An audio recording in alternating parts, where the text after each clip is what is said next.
Agora vamos entender a herança de grupos sanguíneos na espécie humana. Quem são os grupos sanguíneos na espécie humana? Quais são esses sistemas que nós vamos entender? Para você ter uma ideia, na espécie humana existem cerca de 20 sistemas de classificação dos nossos grupos sanguíneos. Um desses sistemas é o MN. Outros dois sistemas que vamos dar mais atenção na análise é o ABO e RH. Então, esses três sistemas transmitem-se independentemente, obedecendo à segunda lei de Mendel. No início do século XX, o médico austríaco Landstein verificou a existência de incompatibilidade sanguínea entre certas pessoas, quando sangues diferentes eram misturados. E em certos casos ocorria aglutinação das hemácias, formando aglomerados. Em 1902, a equipe de Landstein, com base nesses estudos, conseguiu classificar o sangue humano em 4 tipos denominados: o A, o B, o AB e o O, que caracterizam esse sistema BO que vamos dar prioridade nesse momento.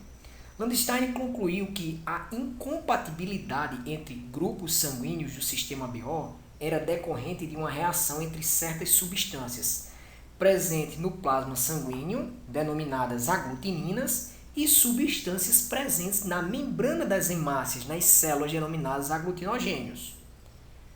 Como você pode ver a definição, esses aglutinogênios nada mais é do que antígenos existentes na superfície das hemácias, que são os eritrócitos, as células vermelhas, os glóbulos vermelhos.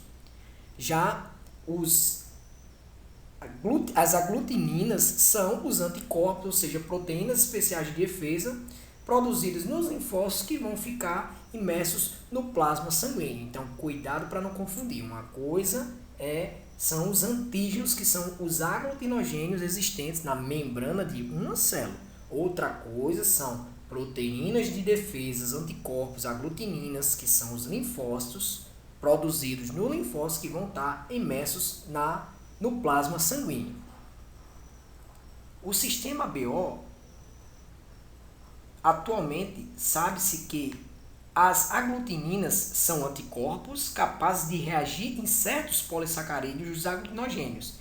Então, ele caracteriza-se pela presença de 2 tipos de aglutinogênios, o A e o B, e 2 tipos de aglutininas, anti-A e anti-B.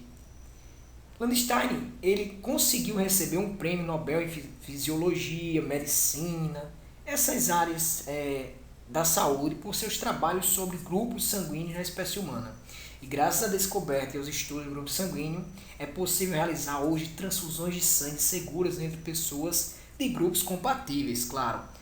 Transfusões incompatíveis podem até trazer graves consequências para a saúde e levar a óbito, à morte dos pacientes.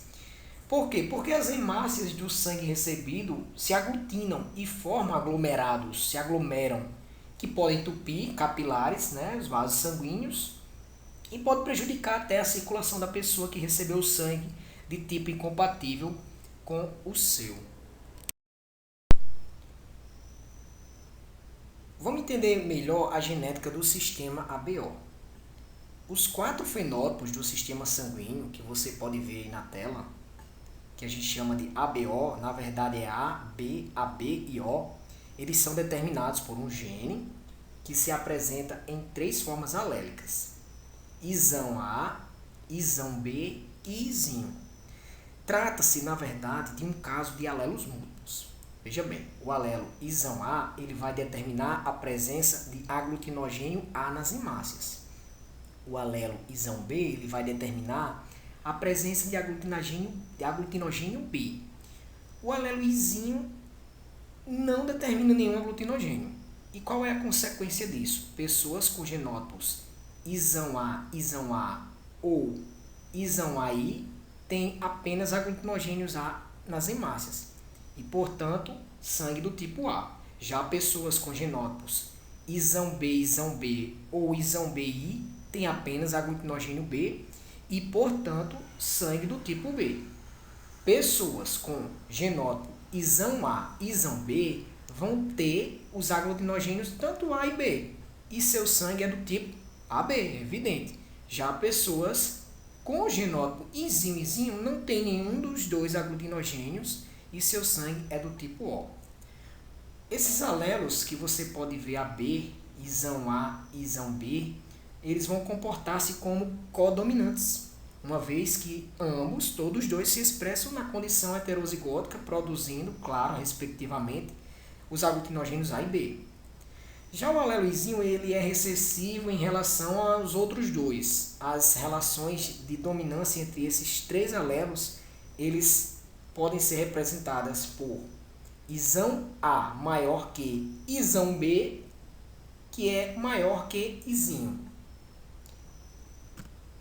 A tabela ela vai mostrar para a gente a relação entre genótipos e fenótipos no sistema. Veja bem, na primeira coluna nós temos todos os fenótipos. O que é o fenótipo? É a característica que a gente possui. Então é o tipo sanguíneo que eu tenho. Eu acabei de informar que nossa espécie humana, ela pode ser classificada por 4 tipos sanguíneos. Tipo A, tipo B, tipo AB, tipo O. Qual o seu tipo sanguíneo? O meu é A, então o meu fenótipo é tipo A.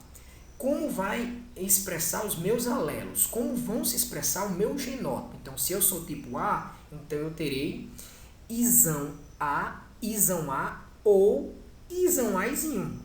Porque eu estou mostrando, se expressando em homozigose, isão A, ou em heterozigose, isão Azinho. Se o seu tipo sanguíneo é o tipo B, então ele vai se expressar como isão B em homozigose ou isão B izinho em heterozigose. Já se o seu tipo é tipo AB, você tem o caso que, como já comentamos, de codominância, isão A, isão B. E o tipo O, ele é o recessivo da história que a gente já aprendeu lá por Mendel. Ele é o izinho. Então, na terceira coluna, eu mostro aqui os antígenos de cada tipo sanguíneo.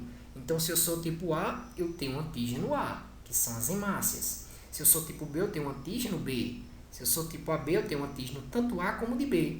Se eu sou tipo O, eu não possuo antígenos nas minhas hemácias. Já os anticorpos são as minhas aglutininas da última coluna. Se eu sou tipo A, eu tenho um anti-B. Se eu sou tipo B, eu sou anti-A. Se eu sou tipo AB, eu não possuo anticorpos. E se eu sou tipo O, eu vou possuir tanto anticorpos A como anticorpos B. Hoje se conhece a maneira pela qual esses três alelos vão determinar os diferentes fenótipos do sistema BO. O alelo isão A, ele codifica uma enzima que se transforma em uma substância precursora H no aglutinogênio A. Já o alelo isão B codifica uma enzima ligeiramente diferente que transforma o mesmo precursor H no aglutinogênio sendo o B. Já o alelo izinho, ele é inativo e não leva à formação de nenhum aglutinogênio. Se você ainda ficou com dúvida, observe melhor nessa imagem, nessa ilustração, onde você pode ver os 4 tipos sanguíneos. Na primeira linha o A, na segunda o B, terceiro AB e por fim o O. O que se pode entender em resumo? Você está vendo o tipo sanguíneo A, as hemácias do A, que são tipos de célula vermelha, com os antígenos anti-A, que são essas bolinhas rosas. Assim como você pode ver nas hemácias B, os antígenos B, que são esses losangos em verde. Já o AB apresenta os 2 símbolos. O O não apresenta nenhum. Então, o que nos faz concluir que o tipo sanguíneo A, as células, as hemácias, têm os antígenos A, já o seu plasma tem os anticorpos anti-B. Conclui-se também que o tipo sanguíneo B tem os antígenos B e, no seu plasma, os anticorpos A. Já o sangue do tipo AB não terá nenhum anticorpo no seu plasma, porém tem os antígenos A e B. Enquanto o tipo O exerce a ideia ao contrário, não vai ter nenhum antígeno na membrana das suas hemácias, porém no plasma tem anti-A e anti-B. As imagens, a tabela e a imagem abaixo, elas estão mostrando as possibilidades de transfusão sanguínea dentro do sistema BO na espécie humana. Certo? Então, essas transfusões de sangue elas devem ser feitas de preferência entre pessoas do mesmo grupo sanguíneo. Caso contrário, podem ocorrer problemas de incompatibilidade sanguínea. Esse é o termo. Então, é muito importante o quê? Que o aglutinogênio, que é um antígeno que está presente nas hemácias de quem está doando, ele seja compatível com a glutinina, que é um anticorpo presente no plasma de quem está recebendo.